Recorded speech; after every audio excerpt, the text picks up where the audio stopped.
Nandito tayo ngayon sa Songkos Bike Shop at dumating na daw yung mga bagong frame nila dito ng Mountain Peak, which is yung Mountain Peak Everest Pro at saka yung carbon frame ng MTP, yung Explore. Tara, check natin.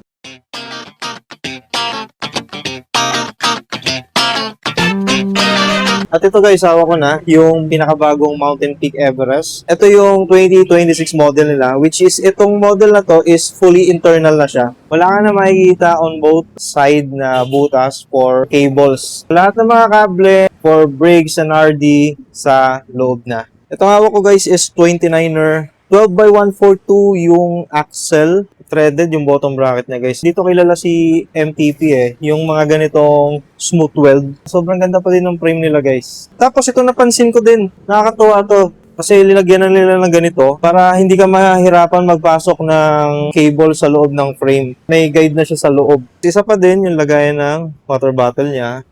Tapos check natin guys yung weight. So, ayan, yung weight ng size 17.5 na 29er is 1.840 kilograms. Pag bumili pala kayo nitong Mountain Peak Everest 2026, ito yung mga kasama niya. May kasama na siyang headset.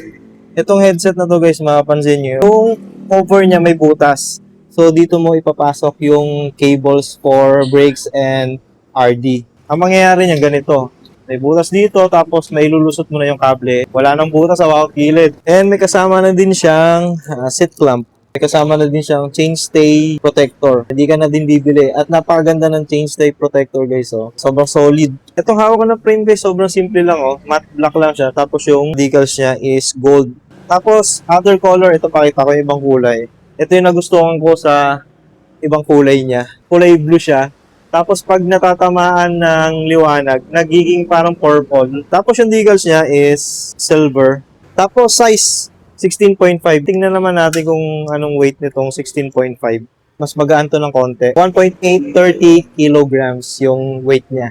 Meron tayo ditong isa pang kulay. Ito common na din to sa colorway ni MTP. Pero linagyan nila ng twist. This one is color gray. Pero mapapansin nyo, pag tinatamaan ng liwanag, ayan, ito nasa baba, napapansin nyo. May color shift siya na color gold. O, diba? Ang ganda. Gray siya. Ayan, mapapansin nyo.